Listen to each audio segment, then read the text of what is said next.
Ladies and gentlemen, welcome to UFC 268 prediction show, the MMA Renegade UFC 268 prediction show. Obviously, my name is Tyrese, and here I'm going to break down UFC 268, the main event and the co-main event specifically, and just talk about that. So, thank you for joining. Thank you for watching. You could also watch our recap show that's going to happen on Sunday, and put your notifications up for it. Check it out. We may actually do that live. When I say we, I mean me and Elijah. Elijah's going to come on to do the recap show with me. This will be our first recap show in a while. First time talking MMA on camera for a while. So that'll be interesting to get his thoughts on UFC 268, which I know he's excited for. I'm actually gonna be going to his house and going to his own watch party to watch UFC 268. You know, me and Elijah, we've been talking about going to Madison Square Garden for a year now, ever since the pandemic, and just how we used to go to Madison Square Garden or go to a New York May show every single year, and this for UFC, and you know, for whatever reason, the UFC pushed the price up way too high, higher than I've ever seen it in New York. Um, it's the upper bowl, which we get the upper bowl or whatever, we still see fine. Upper bowl is like $400, per ticket. Um, the lowest you'll go is probably like 290 for one ticket, and then add it up with me, Elijah, probably somebody else. We're talking about like $1,000, something like that. So we just thought, you know what, it's not worth it. It's not worth going to pay $1,000 to sit at the upper deck of the Madison Square Garden, even though the venue is quite nice and you can see to a degree. It just didn't seem feasible or make any sense. So hopefully we'll go to another MMA event, the UFC or Bellator, in next year. Usually UFC does a Barclays Center show on February, so maybe look out for that, or maybe we'll just wait till next November. But yeah, it is disappointing. It's very disappointing that we can't go to Madison Square Garden and see what seems to be a great card. Is it better than last week's card? We'll see. But it's definitely looking promising. And speaking of promising, let's jump right into it with the main event, right? So the main event will be Kamaru Usman in the rematch against Colby Covington for the welterweight title. This will be Kamaru Usman's fourth defense, I believe. Let me see. Beat Colby Covington. He beat Gilbert Burns. He beat Jorge Masvidal twice. No, his fifth defense. His fifth defense against Kamaru Usman. Uh, you know, this fight is interesting from the standpoint that this is a fight that's been you would say years in the making. Let me see, 1, 2, 3, 4. This is fifth. Yes, I'm just checking right now. It's his fifth title defense. Yeah, this fight has been in the years in the making since their first fight, which people regard as a welterweight classic. I think is a welterweight classic for a welterweight classic, not just title, but a welterweight classic in the UFC. And you make even go far as saying maybe a classic UFC fight of all time. And it was a lot of back and forth, and I had it going down to the wire, maybe 2-2, or you could have made an argument for 3-1 for Kamaru Usman. But I definitely thought it was a really close fight. And then you get the fifth round where Kamaru Usman is able to, land. I think it was a straight. And then knocked out or dropped Colby Covington, who may or may not have suffered a broken jaw, and then the barrage of punches, and that was the end of the fight. And we thought, that's the greatest fight we've seen in a while at that time. But that's definitely one of the best fights we've seen that year. And we wanted to see what's going to happen next and what could have been. There was a bunch of moments in that fight where it's like, it was tricky there, like the Colby Covington said in the press conference a lot. the kick to the gut that seemed like it hurt Kamaru Usman, but was called a low blow. There were you know moments in the fight where you could have, if maybe a bad decision here or wrong officiating here, um, could have led to something different on both sides, not just on Kamaru Usman's side, on Colby Covington's side too. There was a foul on his part where like Kamaru Usman probably could have capitalized on or whatever. But referee stoppage. So it was an interesting fight. And I think when you look at this fight again, both fighters are relative. Well, both fighters are relatively the same in I think the approach to this fight. And we're getting to the talking about the fight itself. I do think though that Kamaru Usman's striking has gotten a lot better, and we've seen it evolve over the years. And I think one of the best things to happen for Kamaru Usman is his fight against Gilbert Burns, where he had to leave his old team and go to train with Trey Whitman and Justin Gaethje and RoseNamajunas will be on this card, and having to train with them and Trey Whitman making Kamaru Usman better. And I felt like at the time, I think me and Elijah was talking about it. And I called it. I was like, this move for Kamaru Usman during the Gilbert Burns camp is going to change everything, and it seemed like that was the perfect out for him to train with another camp. And we've seen him train with Trey Whitman for the last two fights now. It's going to be interesting, right? Because I think Kamaru Usman's striking is a lot better with Trey Whitman. I think he's getting a lot more comfortable. He's going as far as saying he wants to box Canelo Alvarez. I don't know about that, but it definitely shows you that he has a lot of confidence in his striking.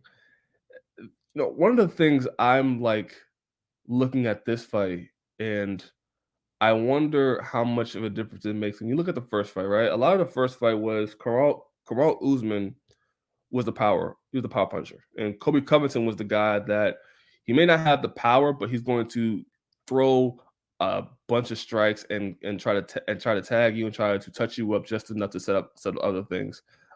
Usually for him, it's to set up takedowns and control. But in this instance, he was using his hands or his feet, throwing body kicks, stuff like that, to uh, keep the pressure on Kamaru Usman and to land more than Kamaru Usman does. And I think that's going to play again in this fight, where I think Colby Covington is going to throw more volume of strikes, where I think Kamaru Usman is going to look for one or two shots, while Colby Covington probably look for like 4 or 5. I think the first round, Kamaru Usman threw about let me see here. The first round, Kamaru Usman threw 34 of 91. 34 to 91 strikes, and Colby Covington returned with 39 of 111. That was the type of pace that Colby Covington put on in the very first round. And the drop off obviously happened where Colby Covington, his next round, 41 of 97, Kamaru Usman 40 of 79.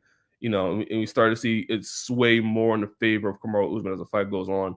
I think that's pretty much a look at what's going to play out in this fight. I think what's going to happen is Kamaru Usman, even though he's not going to throw the same amount of volume of punches, the same amount of attempts to try to land on Colby Covington, I think what the issue is Colby Covington doesn't have the parts really to stagger or to stop Kamaru Usman. And I think that's the big key in this is the power of Kamaru Usman compared to the power of Colby Covington. And I also think because they cancel each other out with wrestling, I don't think there's going to be much wrestling in this fight. If it is, it would shock me. And it's a big kudos to either Colby Covington or Kamaru Usman in being able to take the other down or to control the other, because they're such elite level grapplers. But I do think, though, that Colby Covington's power or lack thereof compared to Kamaru Usman plays a big role, where he'll use his punches or his strikes to lead to a takedown that's not going to be available for this fight. So a lot of it is going to be on just his ability to defend, his ability to throw more and pressure Kamaru Usman, which I think Kamaru Usman also takes punches very well. We've seen that. You've seen him get hurt and still, keep fighting. We've seen him, get dropped and get right back up and keep fighting. We've seen him take punishment and keep fighting. We're talking about a guy that is not only durable but is also mentally strong as well. So I think Colby Covington is going to have his hands full. Not being able to grapple with Kamaru Usman, having to stand with Kamaru Usman, who is going to take the punches that you give, and maybe because of lack of power compared to him, I think that is a big problem for Colby Covington. I will say this: I would love to see Kamaru Usman and see an evolution of his striking, where he says he wants to box Canelo Alvarez. I would love to see him not throw as many power shots, not throw as many power jabs, and just touch him up, not put too much power in his jab, and then set up the power shots. I would love to see that. 'Cause I think he can. I think he can, or I think he's able to. But what we've seen from the last couple of fights is, everything that he's throwing is coming with power. Whether intentional or unintentional, it's coming with power, and he's not just flicking a jab or just trying to touch you up just to lead to that big shot. Everything is coming with that intention, and I would love to see him just touch you up a little bit, just not throw too much power behind it, and then load up with the shot to after setting it up. Yeah, I think this fight is pretty much reminiscent of the first fight. Usually with rematches, we say, "Oh, what could have been," and everything like that. But we've seen a 5-round fight where we've seen the ebbs and flow. We've seen it lead more towards direction of Kamaru Usman. We've seen the finality of that. So it's very hard for me to even say that there'll be a different result just because of the fact of I think pretty much the same thing is going to be happening here. Um, I think the only thing you can say if you want to make an argument for me for Colby Covington possibly maybe winning is just because if Colby Covington can land more leg kicks, I think if Colby Covington can, you know, evade, use if he has better head movement going into this fight, go to the body, not headhunt with Kamaru Usman. I think that's a kind of a theme when it comes to my just predictions, just looking at things, which is very true when you look at it. Just Kamaru Usman, one of the things we used to talk about is his gas tank and whether he can keep going. And obviously, for the last couple of fights, we've seen, he can go 5 rounds and can keep the same pace.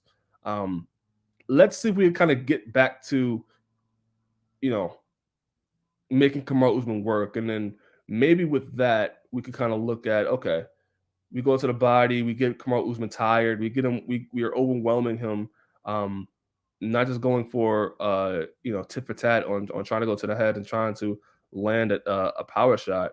If we can get Kamaru Usman tired, then we could kind of get his hands to not have as much energy, I guess, when it makes sense. Like we kind of get his gas tank down, or kind of get him tired or overwhelm him to go for a takedown. Because I think Colby Covington's best chance is going for a takedown and is getting Kamaru Usman tired.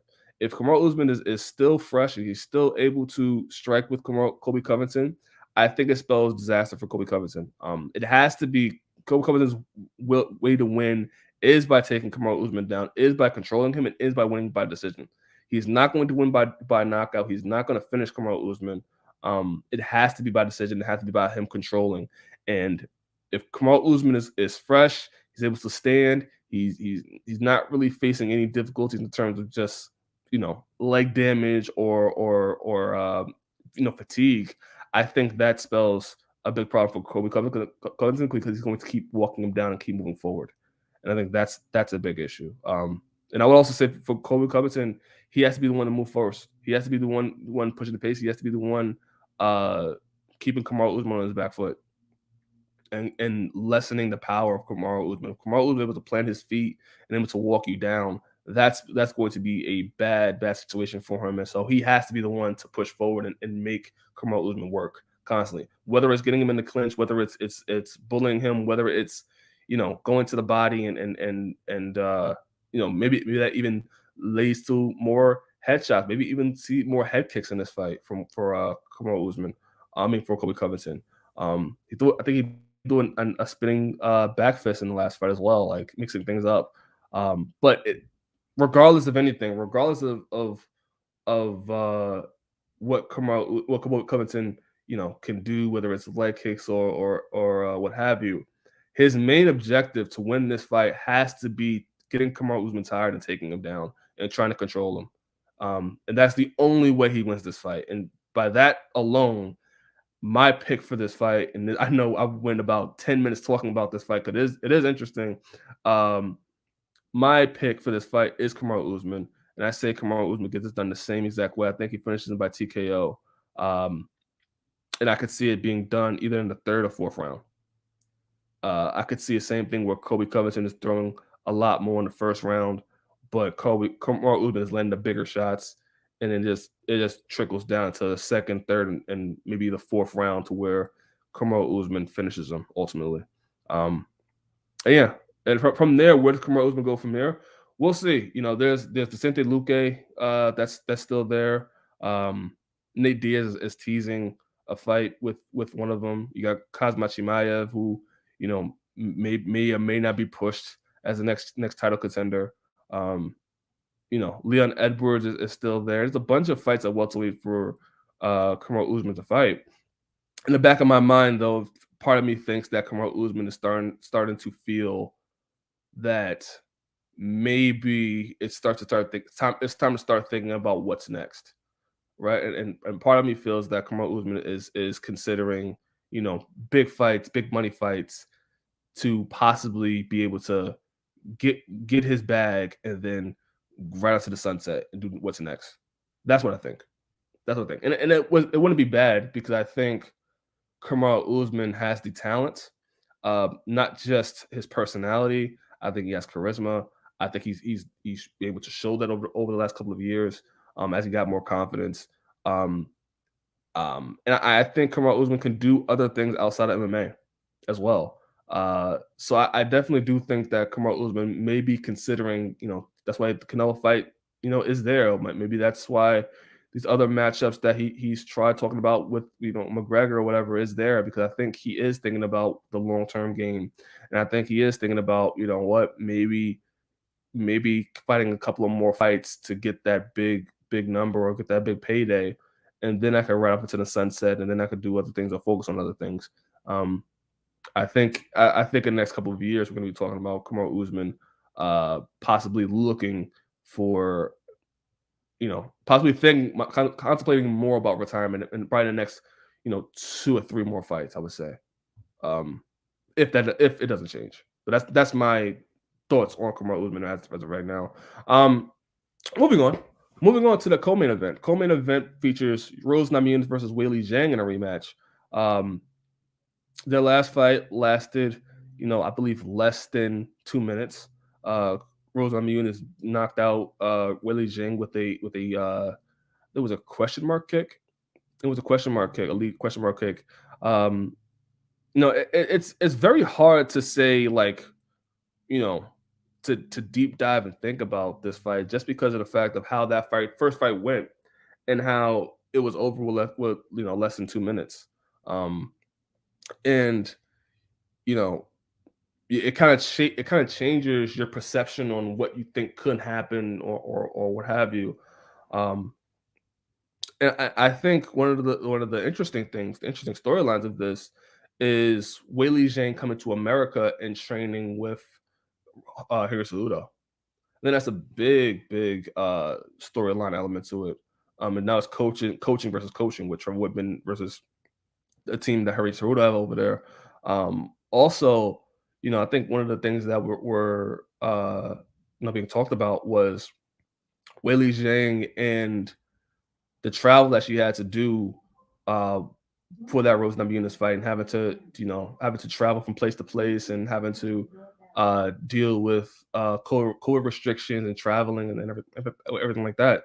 So I think that did play a role into the fight. I don't know how big it'll play going into this one. I think the coaching of Henry Cejudo is an interesting aspect of it because now, you know, what did Weili Zhang pick up? What did she learn from Henry Cejudo? Does she learn to uh, focus more on her grappling? Does she or MMA grappling? Uh, you know what does Henry Cejudo give back as a trainer and as a person that is helping you prepare for a training for a fight. Henry Cejudo may have an underrated mindset for the sport of MMA. He's somebody that has figured it out and somebody that has obviously broke down fights. And you look at the Dominic Cruz fights.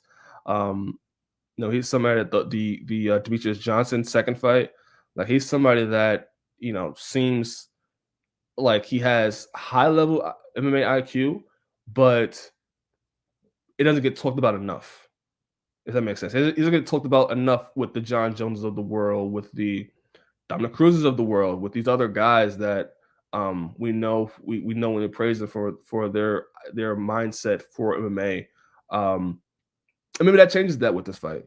You know, I do think though this is going to be a different fight. I do think that RoseNamajunas is not going to catch Weili Zhang with the same move and finish her within 2 minutes. No, I think it's going to be a longer fight. Um, I think what RoseNamajunas talked about in the embedded or the countdowns that she's we haven't even seen her grappling jujitsu. We haven't seen the best of it yet. So I wonder if that's going to be the game plan for this fight, is to take Weili Zhang down and try to submit her. Um, Looking at the stand-up fight for both of them guys, both of these ladies, um, I do think Weili Zhang, I'll lean towards her more the power. I think Rose Namajunas is more slick and crisp in terms of just being able to land her shots. Um, and I think she's able to get in and out quicker. Um, I think Weili Zhang, you seen the countdowns. Henry Cejudo is telling her what she messed up with, and maybe overextending herself on her punches or her jabs. Um, and I gotta be honest with you. I don't know for this fight. Henry Cejudo and him training Weili Zhang adds a different element to this fight. Because I wonder what does Weili Zhang know? What does Weili Zhang learn from this? And that's the big effect. If we're gonna get a different Weili Zhang that um may have more kicking arsenal in her game with this one. May have more of a grappling arsenal with this one. Um, that's what I'm interested in. Right. I know the striking is there. She got hands. We know that she can strike with the best of them. She was out striking, I think, you want on Jacek. Um, and she has the power. She has the power to make it a difficult thing for Rose Namajunas, which I think Rose Namajunas. I wonder, with somebody like Weili Zhang, who I think can be the bully, who's somebody that, we talk about how Rose Namajunas is able to get in and out, but what if Weili Zhang is able to counteract that and able to get on the inside more and make it a scrap to where Rose Namajunas has to feel the power, has to deal with that, have to deal with the aggressiveness of a Weili Zhang. I think back to just Andrade and the second fight. Look at or even the first fight, but the second fight specifically, like how Rose Namajunas won that fight, but you start to see as the fight got more and more into the third round how all the footwork and the movement that Rose Namajunas did, it just took Rose Namajunas to feel that power of just Andrade, and we start to see just Rose Namajunas have to deal with that, have to struggle with that, and have to deal with being the victim and just Andrade being the bully. I could very much see that happening in this fight where Weili Zhang is being the bully and Weili Zhang is leading the charge and being the one to move forward. Um, and my keys to victory for Weili Zhang and Rose Namajunas. Rose Namajunas has to be able to keep Weili Zhang on the outside and use her kicks. Use her kicks, use her leg kicks to slow the movement down of Weili Zhang. Um, I would love to see her throw body kicks and keep Weilii Zhang on the outside. Maybe even do front kicks, keep Weilii Zhang on the outside and frustrate Weilii Zhang. I would love to see if it does get to a point where Weilii Zhang is pressuring. I would love to see her mixing the takedowns and make Weilii Zhang think about coming forward. Uh, and I think Weilii Zhang, as good as she is, I don't think she is just as good as RoseNamajunas on the ground. I think that's where RoseNamajunas has her beat. Um, and I think for Weilii Zhang, so that's my thing for RoseNamajunas. RoseNamajunas, she could get it done in different ways. We've seen her knock out Weilii Zhang. I don't think it's gonna be that easy, but we've seen that. I think her focus is going to be or should be on leg kicks, on body kicks, keeping Weilii Zhang away, making her frustrated, uh, possibly looking for a takedown, mixing things up to make Weilii Zhang throw off her game plan of what to expect. And I think on the ground, I think RoseNamajunas has the best chance of beating Weilii Zhang. Not saying that she can't beat her in other ways, but I think the clear way that Weilii Zhang could lose is on the ground against RoseNamajunas. For Weilii Zhang, I think for her, I think leg kicks, stopping the movement of RoseNamajunas, low calf kicks, inside leg kicks, like those things, I think could slow the movement down of RoseNamajunas to where RoseNamajunas' game is based off of her being able to get in and out, being able to use her footwork, to not be in the way of her opponent's power or their strikes. And I think by limiting the movement of RoseNamajunas, I think that bodes well for Weilii Zhang being able to corner her, being able to get more close with to RoseNamajunas to where she could feel that power. I think Weilii Zhang will love to see Weilii Zhang. It's gonna sound blasphemous for against a RoseNamajunas, but I would love to see Weilii Zhang get in the clinch and try to bully her, try to dirty boxing, Muay Thai with knees to the body, controlling her against the cage, and making RoseNamajunas the victim and Weilii Zhang being the bully, being the person that is overwhelming her with her power. Because I think Weilii Zhang has the edge and the power against RoseNamajunas. Um, Weilii Zhang has to get on the inside and has to make it a close confrontational fight to where RoseNamajunas can't use her footwork, can't use her legs, and it is all about how Weilii Zhang, how RoseNamajunas is going to deal with that pressure on the inside and having to deal with that. Where I think on the inside, RoseNamajunas she's going to feel that power, Weilii Zhang. I think Weilii Zhang can let her hands go more on the inside. So leg kicks, definitely getting on the inside, using her clinch, using her Muay Thai, using her dirty boxing, maybe in the clinch, going uppercuts or going shots to the body, or Muay Thai plum, going knees to the body, or knees to the head. And yeah, I think when looking at this fight, I think I lead. I'm going to, and with RoseNamajunas, it's like, how can you bet against her? But I am going to bet against RoseNamajunas. I'm going to go with Weilii Zhang, and I'm going with Weilii Zhang just because I have yet to see somebody beat her. Like RoseNamajunas beat her with a question mark kick, was beautifully done. And she said well, but I need to see somebody beat Weilii Zhang over a long period of time. If you can go out there and dominate Weilii Zhang for, let's say, 2 or 3 rounds of just pure dominance, then I can say, okay, then we have enough to say, okay, what can Weilii Zhang uh what is Weilii Zhang missing in her game plan? What is what makes RoseNamajunas have the edge over Weilii Zhang?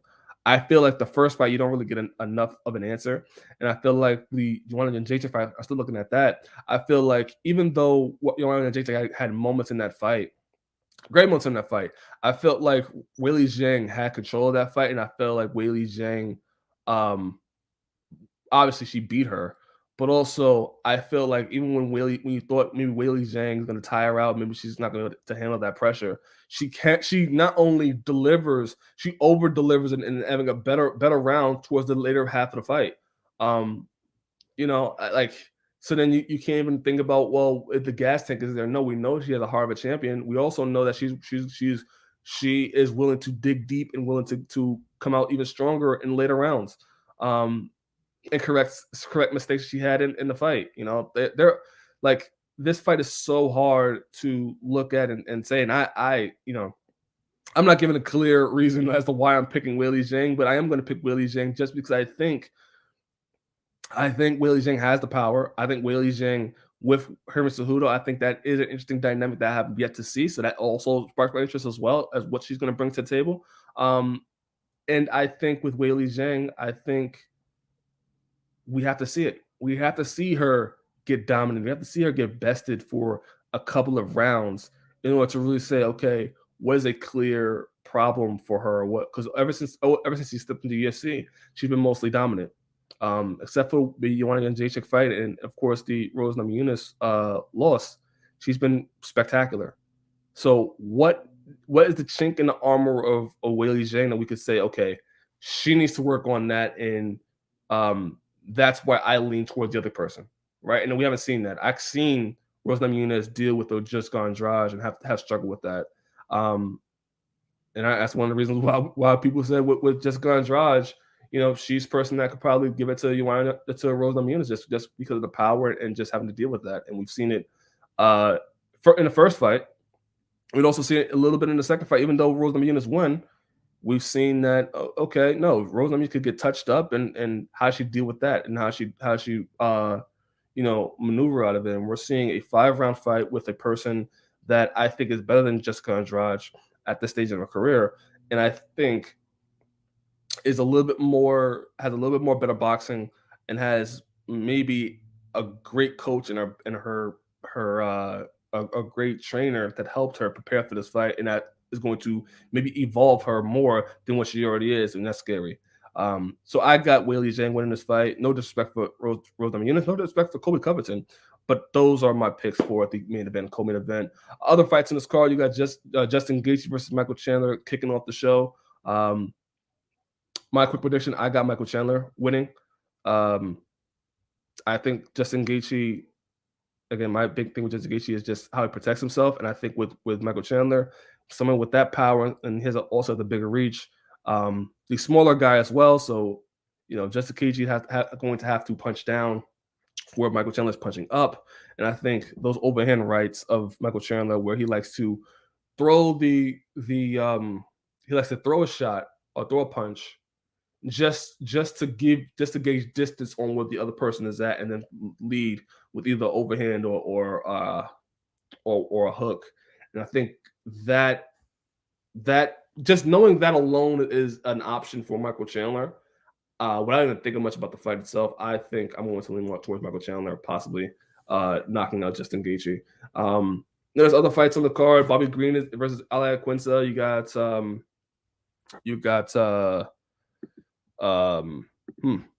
got Bobby Green versus Ali Quinta. You have I'm trying to just Shane Burger versus Billy Quarantello, Frankie Edgar versus Marlon Vera.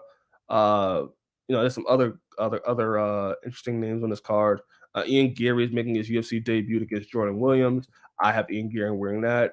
John Volante's last fight. John Volante, New York legend MMA, facing Chris Barnett. I got John Volante winning that fight, by the way. Frankie Edgar, Marlon Vera. I got Marlon Vera winning that fight. Like, there's some good fights on this card. So definitely some names you should look out for. Alex Pereira versus Andreas. I can't pronounce his name, so I'm not even going to try. Chris Curtis fighting Phil Hawes. That's an interesting fight. Like, there's a bunch of interesting fights on this card. So definitely check it out, and definitely worth watching. Will I say it's worth buying? I will. I think the main event and co-main event is worth it.